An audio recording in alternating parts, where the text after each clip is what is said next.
जय मां कामाख्या। आपका बहुत बहुत स्वागत है कामाख्या धाम में। मीन राशि मार्च मास सन 2022 कैसा रहेगा आइए जानते हैं, और उन तारीखों को भी जानेंगे जिन तारीखों को हमको कार्य नहीं करना चाहिए, भूल कर भी नहीं करना चाहिए, क्योंकि मानसिक तनाव हमको उस तारीखों में होगा ही, रुकावटें होंगी ही, और फिर कहेंगे गुरुदेव आपने तो शुभ बताया था, ये हमारे साथ क्या हुआ। जानेंगे और उन उपायों को भी जानेंगे जो करके इस माह को हम मंगल में बना सकते हैं। जो अशुभ ग्रह हैं उनको शुभता में परिवर्तित किया जा सकता है, ऐसा संभव है। आइए अब हम पहले त्योहारों को जानते हैं इस माह जो मुख्य हैं।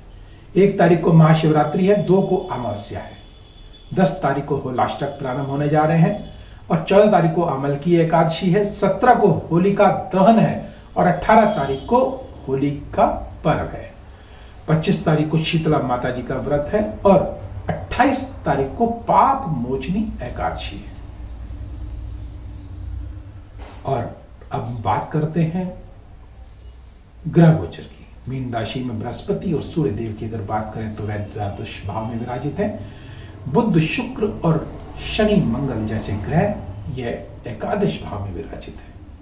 केतु देव वह भाग्य स्थान पर, और राहु देव तृतीय भाव पर।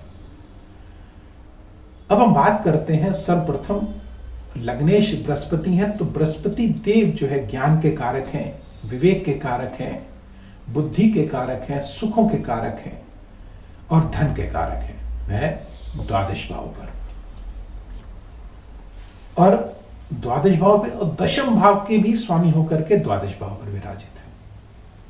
तो निश्चित बृहस्पति देव की अपनी एक स्थिति होती है कि वह जहां पर भी विराजित होते हैं वहां पर वह नुकसान देते हैं, और जहां देखते हैं वहां फायदा करते हैं। तो निश्चित यह शयन कक्ष है, शयन कक्ष में निश्चित अंधकार योग होगा, और वह सुख की नींद हमको नहीं आ पाएगी जो आनी चाहिए।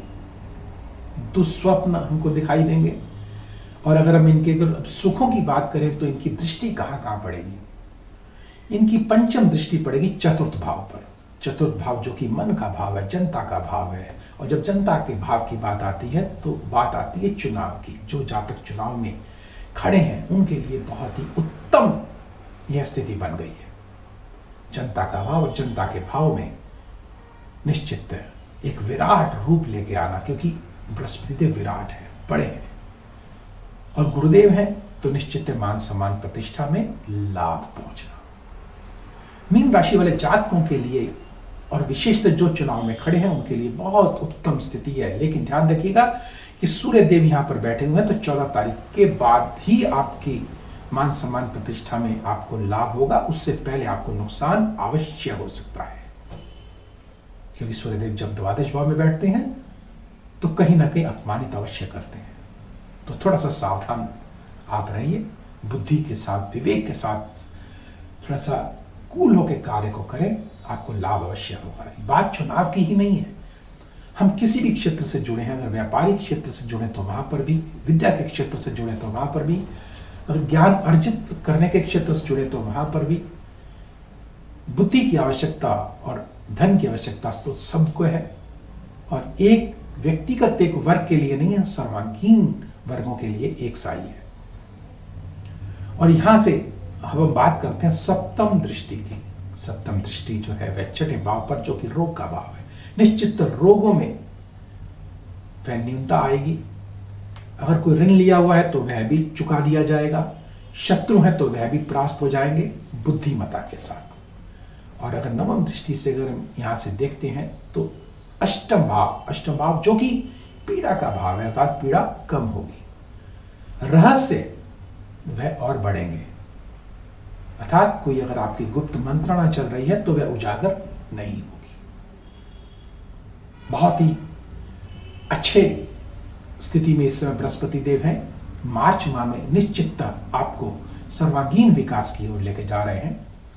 चाहे वह द्वादश भाव में बैठे हैं, लेकिन द्वादश भाव में बैठने के बावजूद भी आपको सर्वांगीण विकास करते हुए दिखाई दे रहे हैं।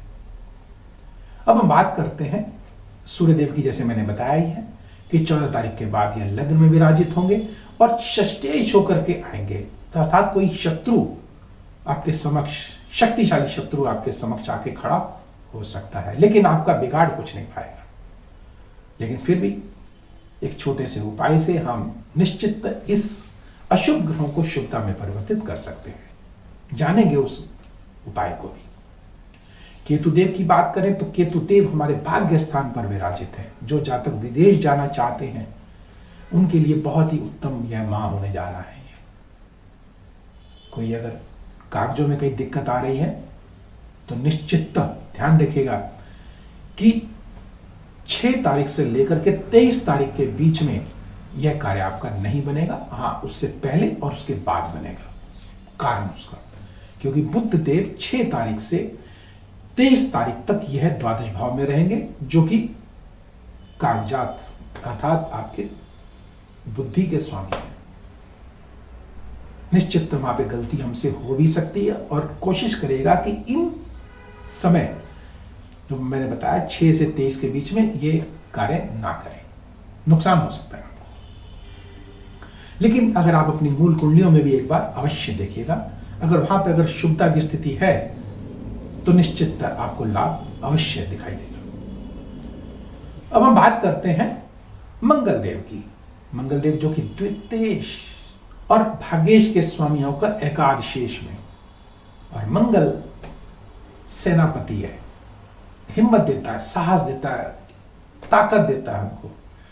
कंप्यूटर साइंस से जुड़े हुए जातक हैं, जो प्रॉपर्टी से जो जुड़े हुए जातक हैं, जो सैनिक अर्ध सैनिक बलों से जुड़े, जो फाइनेंस के कार्यों से जुड़े हैं, कंप्यूटर लाइन से जुड़े हैं, उनके लिए, और जो चिकित्सा जगत से जो जुड़े जातक हैं, निश्चित धन से, परिवार से, कुटुंब से, भाग्य से लाभ ही लाभ होता दिखाई दे रहा है।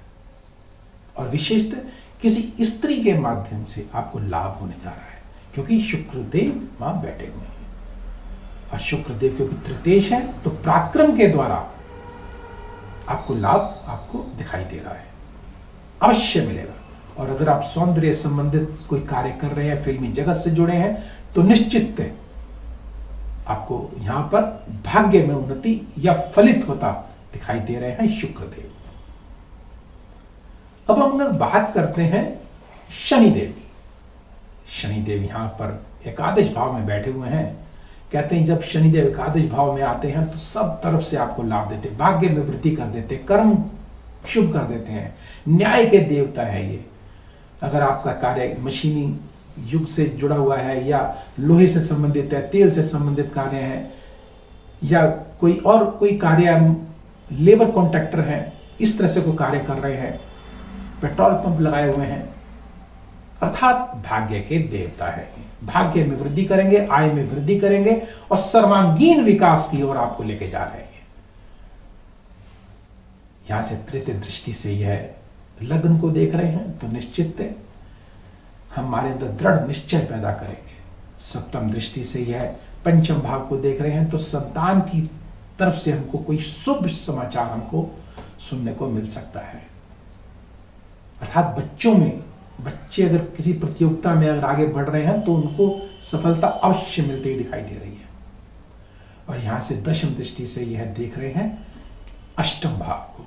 अष्टम भाव जो कि रहस्य का भाव है, पीड़ा का भाव है। पीड़ा कम होगी, शत्रु परास्त होंगे, भाग्य में वृद्धि होगी। आइए अब उन तारीखों को जानते हैं जिन तारीखों को उनको कार्य नहीं करना। 1 तारीख, 2 तारीख, 11, 12, 20, 21, 28 और 29 तारीख भूल कर भी इन तारीखों को कार्य ना करें।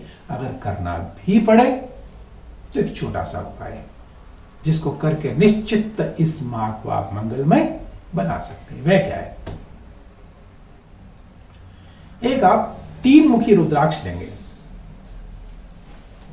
काम्या सिंदूर से उसको लेपित करेंगे, व्हाइट पेपर में उसको रैप करके अपने सिर के तकिए के नीचे रख देंगे और रात को सो जाएंगे।